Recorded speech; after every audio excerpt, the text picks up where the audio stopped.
Que la paix soit sur chacun d'entre vous, dans la mesure du possible, bien évidemment, puisque, comme on le dit, difficile d'avoir la paix quand nous n'avons pas accès au processus de la justice, une réalité trop présente à bon nombre d'endroits sur le continent africain. Je ne veux pas être long, vous l'avez remarqué, depuis un bout de temps, je ne suis pas présent sur les réseaux sociaux, on a beaucoup plus urgent à faire dans le monde réel pour passer notre temps à être tout le temps derrière une caméra. Néanmoins, il y a des moments où l'urgence le nécessite plus que jamais, et donc je m'adresse à vous aujourd'hui précisément pour vous parler d'une situation qui devrait alerter tout le monde.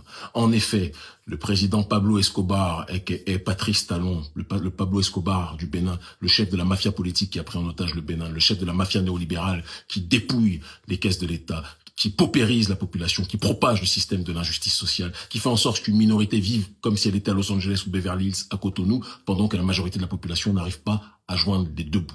Le président Patrice Talon est en train de préparer le plus grand braquage du siècle. En l'occurrence, il a fait croire à tout le monde qu'il partait, d'accord, avec dignité, avec hauteur, de la présidence en 2026. C'est ce qu'il fait croire aux gens. Et il le fait à un moment parfait, au moment où l'immortel Paul Biya, à 150 ans, ose encore se représenter pour son 97e mandat, d'accord, au Cameroun, c'est de l'ironie, mais vous avez compris de quoi je parle, au moment où Alassane Dramati Ouattara est dans une démarche plus que jamais d'agir dans le processus de se présenter, d'oser avoir l'outrecuidance de se présenter pour un 4e mandat, le président Patrice Talon fait croire aux gens, bien aidé par ses communicants qui font son atalakou et sa propagande, qu'il quitte la présidence parce qu'il sent que le devoir est accompli, parce qu'il quitte la présidence parce qu'il pense qu'il est nécessaire de respecter les lois de la République. Le président Patrice Talon vous ment. Et c'est important que je vous le dise, il vous ment, il est en train de vous blaguer, il est en train de vous escroquer et je vais m'expliquer et exposer la réalité. En effet, le président Patrice Talon prépare un coup d'État institutionnel, le braquage du siècle en Afrique, le braquage du siècle.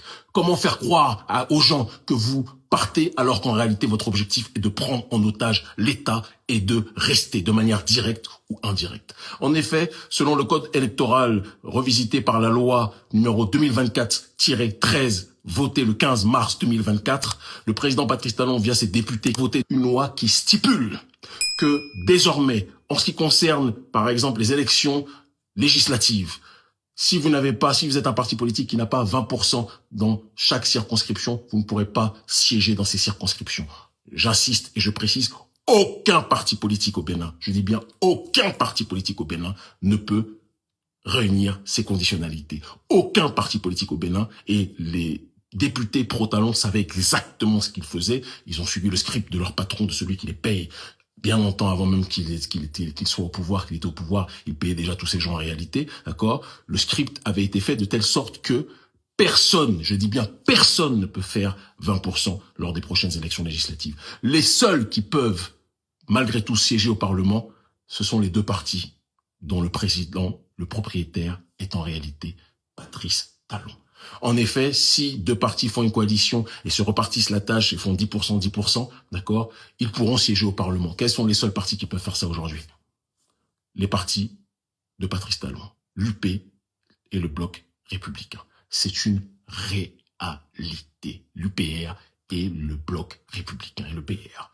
Et donc, Patrice Talon sait très bien que même s'il dit qu'il part, il aura un Parlement qui sera 100% ou 99% ou 90% pro-Talon, de telle sorte que l'on se retrouvera dans une situation où même s'il part physiquement, à travers ses députés, il pourra continuer plus que jamais, d'accord, à voter des lois qui protégeront sa rente financière, qui protégeront sa manne financière issue du dépouillage et des contrats qu'il a effectués avec l'oligarchie néocoloniale pour pouvoir contribuer à se remplir les poches et remplir bien évidemment les entrepreneurs occidentaux, ces derniers permettant de présenter une vitrine d'un Bénin prétendument développé, sachant que le développement est un concept, si Patrice Talon était formé idéologiquement, il le saurait, c'est un concept néocolonial.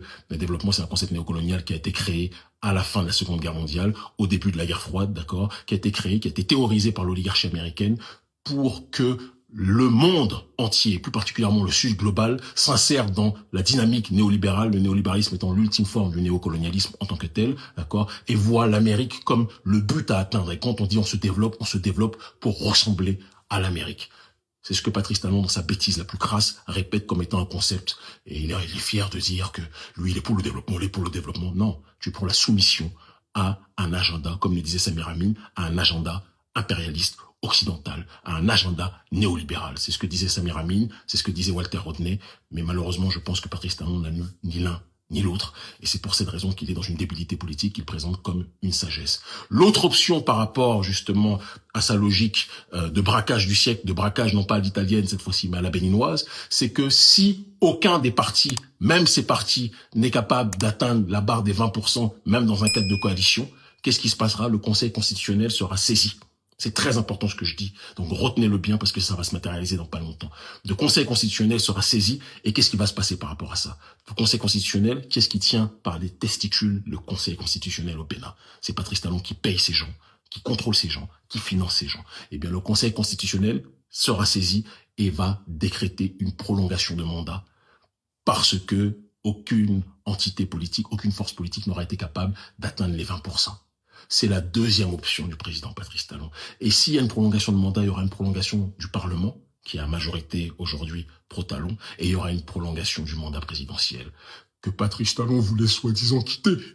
Mais là, le Conseil constitutionnel qu'il contrôle de A à Z sera en réalité le Conseil constitutionnel qui va le forcer à prolonger son mandat. Patrice Talon sait exactement ce qu'il fait. Il est juste plus rusé que Dramatique Ouattara et que l'immortel Paul Biya. Mais sinon, il est dans la même réalité. Il a goûté pouvoir, il veut pas quitter. C'est ça la réalité.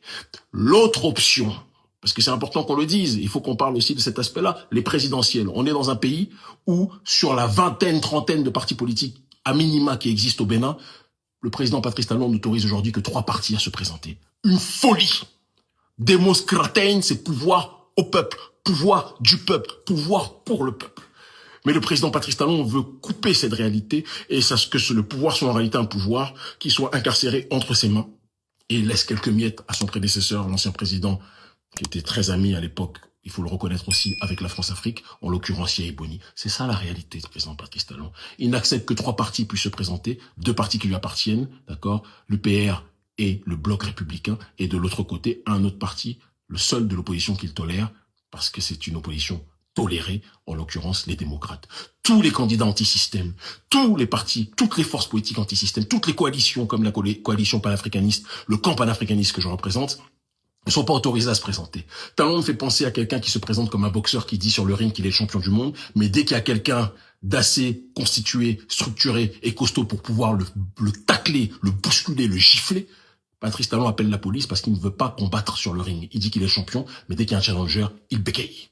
C'est ça la réalité de Patrice Talon. C'est ça la réalité de sa vision politique. Il ne veut pas de débat. Il a d'ailleurs dit dans son pseudo-dialogue avec la jeunesse béninoise triée sur le volet, avec toutes les ristournes et toutes les escroqueries verbales et idéologiques qu'il a fait, il a sorti tellement de débilité pendant ce jour, cette séance-là, que je ne vais même pas revenir dessus parce que sinon on devrait faire une thèse ou un exposé. C'est une folie. Quelqu'un qui est en train d'exonérer de ses responsabilités l'oligarchie néocoloniale, quelqu'un qui est en train d'exonérer de ses responsabilités le pillage du système néocolonial occidental, et qui dit qu'en gros les Africains sont responsables de ce qui leur arrive. Moi, je suis quelqu'un qui prône l'anti-victimisation, mais je ne prône pas la débilité. On a nos responsabilités, on doit se prendre en charge. Et on doit se prendre en charge, non pas en exonérant de ses responsabilités le colon, mais en responsabilisant le colonisé pour le rendre plus fort, pour qu'il puisse résister. Mais le président Talon n'est pas dans cette démarche-là, comme le disait monsieur Thomas Dietrich, journaliste d'investigation française, d'investigation français.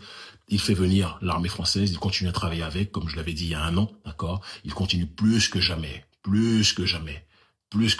à consolider la France-Afrique. C'est sa réalité, c'est son objectif, c'est son obsession. Et donc, dans le cadre de la présidence, le président Patrice Talon empêche les candidats comme nous de pouvoir candidater. Il veut juste choisir un candidat et pour faire un gouvernement d'union nationale. Au cas où son mandat ne serait pas prolongé, il va choisir quelqu'un qui sera son pion, mais le Parlement va continuer à voter les lois, et lui, il sera celui qui continuera à diriger le pays à travers une marionnette qu'il aura placée, sans doute en accord avec Yahya Boni.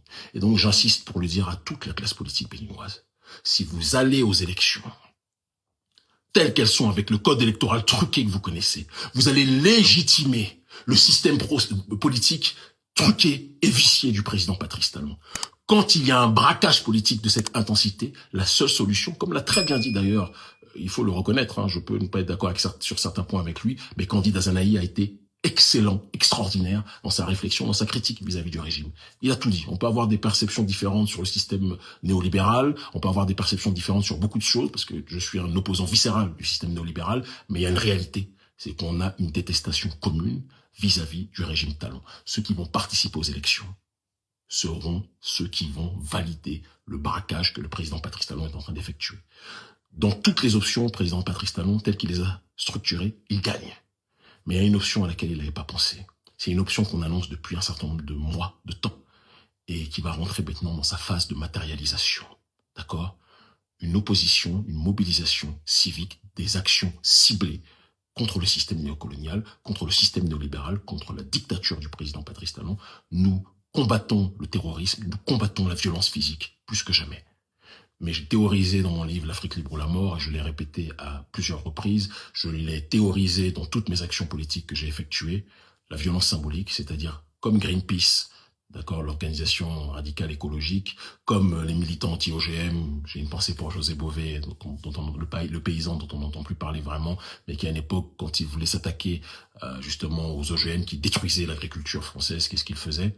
Il s'attaquait aux restaurants des multinationales tels que McDonald's et compagnie, en déboîtant, en démontant ces structures-là. Nous, je vous le dis, je vous le répète, il va y avoir des actions dans les mois à venir ciblées, d'accord, contre le système néolibéral. Jamais, jamais on va s'attaquer à des entités physiques, jamais, parce que je suis anti-violence et je le serai toujours. Mais on ne va pas laisser le système électoral être bradé, braqué, volé par le clan néolibéral du président Patrice Talon. Jamais.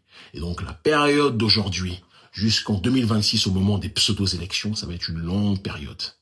Observez. Vous avez vu en Côte d'Ivoire, le Bénin est une autre réalité, mais une contestation va se faire. Les live TikTok c'est bien, mais la réalité c'est mieux. Et je vous le dis dans les temps, dans les mois à venir, ça va être agité. Certains me demandent, Kémy, tu veux toujours te présenter aux élections? Je suis toujours candidat à la présidentielle, mais je suis candidat à la présidentielle dans le cadre d'une élection non truquée. Et donc, dans le cas actuel, comme je l'avais annoncé depuis le départ, j'avais dit qu'il y avait plusieurs options. J'avais présenté l'option de tendre la main aux démocrates parce que je ne voulais pas qu'on dise que je suis un anarchiste dès le départ. J'ai joué le jeu démocratique en sachant très bien que ça ne marcherait pas avec eux. D'accord? On a proposé l'union de toutes les forces d'opposition, mais on savait très bien qu'en réalité, au sein de l'opposition, une grande partie d'entre eux sont tenus par le string, par le clan Talon, qui les finance. Et donc la dernière solution qui reste, c'est la mobilisation citoyenne, sporadique, ciblée, efficiente, efficace, non violente, mais radicalement située sur le processus de l'autodétermination pour le Bénin.